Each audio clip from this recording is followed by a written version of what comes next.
இயேசு கிறிஸ்து பிறந்த பொழுது அவருக்கு வெகுமதிகளை கொண்டு வந்து கொடுத்தார். என்ன கொண்டு வந்து கொடுத்தாங்க?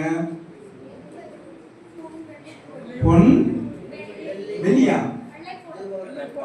வரிசையா சொல்லுங்க. பொன், அடுத்து தூபவர்க்கம், வெள்ளை போளம். 3 பொருள் கொண்டு வந்தாங்க. என்ன கொண்டு வந்தாங்க?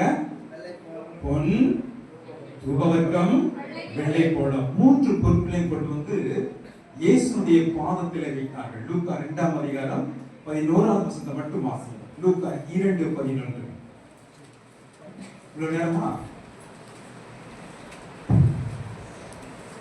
இன்று கர்த்தராகிய கிறிஸ்து என்னும் இரட்சகர் உங்களுக்கு தாவீதின் ஊரிலே பிறந்திருக்கிறார். லூக்கா 2ஆம் அதிகாரம் 11ஆம் வசனமா? இன்று கர்த்தராகிய கிறிஸ்து என்னும் மத்தேயு 2:11. மத்தேயு 2:11.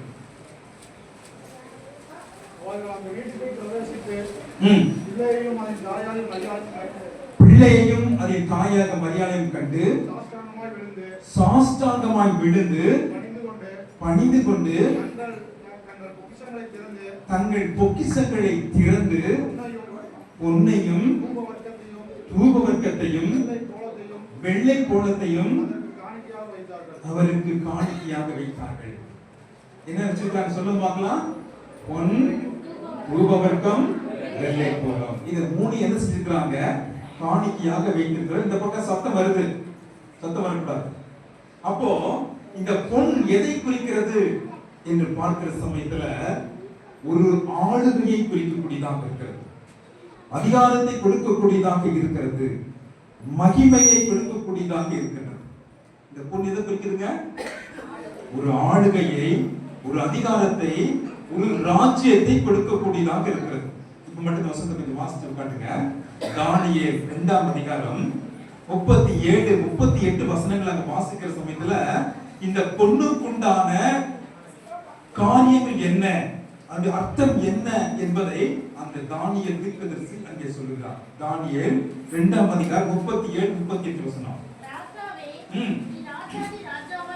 ராஜாதி ராஜாவா இருக்கிறீர், பரலோகத்தின் தேவன் உமக்கு ராஜரீகத்தையும் பராக்கிரமத்தையும் வல்லமையையும் மகிமையையும் அருளினார்.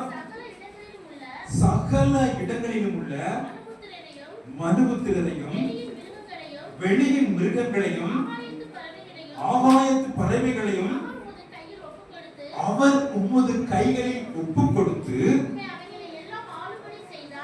அவைகளையெல்லாம் ஆளும்படி செய்தார். அந்த பொன்னான தலை நீரே. அப்போ இந்த தங்கத்திற்கு எதை குறிக்கிறது என்று சொல்லி பார்க்கிற சமயத்துல நம்ம வாசிச்சாங்க இல்லையா, அந்த அதிகாரம், அந்த மகிமை, அந்த சத்துவம், அந்த ஆளுகையை குறிக்கக்கூடியதாக இருக்கு. அப்போ இயேசு கிறிஸ்து பிறந்த சமயத்துல அந்த வானசாஸ்திரிகள் என்ன கொண்டு வந்து கொடுக்கிறாங்க? பொன்னை கொடுக்கின்றார்கள். அப்படி இந்த பொன்னை கொடுக்கிற சமயத்துல இயேசு கிறிஸ்துவுக்கு என்ன செய்றாங்க? ராஜ்யத்தை கொடுக்கின்றார்கள், அதிகாரத்தை கொடுக்கின்றார்கள், வல்லமையை கொடுக்கக்கூடியதாக பார்க்கிறோம். அப்போ இயேசு கிறிஸ்து இந்த மனிதனை படைத்து அவனுக்கு ஏதேன் தோட்டத்திலே இந்த அதிகாரத்தை கொடுத்தார். ஆனா அந்த ஆதாம் என்ன செஞ்சிட்டாரு? அந்த அதிகாரத்தை விற்று போட்டார், தொலைத்து போட்டார். யார்கிட்ட கொடுத்தாரு? பிசாசினிடத்திலே கொடுத்து விட்டார். அப்போ இந்த 4000 ஆண்டுகள் இந்த உலகமானது பிசாசினுடைய ஆளுகைக்கு உட்பட்டு இருக்கிறது. ஆகவேதான் இங்க இயேசு கிறிஸ்து பிறந்து என்ன செய்றாரு? மத்தேயு 4ஆம் அதிகாரம் 8, 9 வசனங்களை வாசிக்கிற சமயத்துல அந்த பிசாசு என்ன செய்யறான்?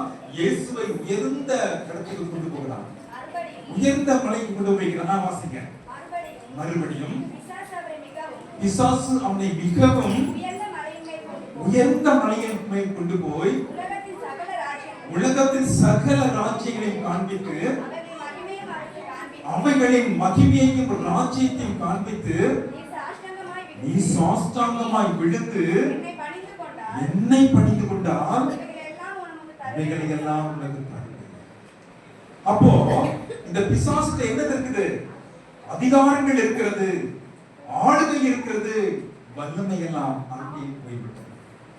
இப்ப அதை என்ன செய்தாக வேண்டும்? மீட்டெடுக்க வேண்டும். மீட்டெடுக்க வேண்டும் என்பதற்காகத்தான் என்ன செய்தாரு? இயேசு கிறிஸ்து இந்த பூமியிலே பிறக்கக்கூடிய பிறந்திருக்கிறார் என்று சொல்லி நம்ம கேட்கலாம். இயேசு ஏன் பிறந்தார்? இயேசு ஏன் பர்த்டே கொண்டாடுறோம், அப்படித்தானே? நம்ம வீட்டுல பிள்ளைகளுக்கு என்ன செய்யறோம்? டேய் கப்பிங்களா, டேய் சத்தம் கேட்குதா? யார் சத்தம் போடுறோம் மைக் கொடுத்து பேசி வச்சிருக்கேன். பேசுறியா? டேய் குட்டி தம்பி, உனக்கு சாக்லேட் இருக்குதா? சரி, இயேசு கிறிஸ்து ஏன் பிறந்தார்? அந்த பர்த்டே நம்ம என்ன செய்யறோம்? கொண்டாட போறோம் இல்லையா? நம்ம வீட்டிலே பிள்ளைங்க பிறக்கிறாங்க. அப்ப நம்ம என்ன செய்யறோம்? அந்த பிள்ளைகளுக்கு சொல்லுங்களேன், எப்படி கொண்டாடுறோம்? கேக் வெட்டி பிறகு புது ட்ரெஸ் எடுத்து நம்ம அந்த குழந்தைகளுக்கு நம்ம கொடுக்குறோம், அப்படித்தானே? இப்ப நம்ம எந்த பர்த்டேக்கு வந்திருக்கிறோம்? இயேசுவினுடைய பிறந்த நாளை கொண்டாடுவதற்காக வந்திருக்கிறோம். அப்ப இயேசுவுக்கு நம்ம ட்ரெஸ் எடுத்து கொடுக்குறோமா? கொஞ்சம் கவனிக்கணும். இயேசுவுக்கு நம்ம ட்ரெஸ் எடுத்து இத்தனை வருஷம் ஆயிடுச்சு, அப்படித்தானே?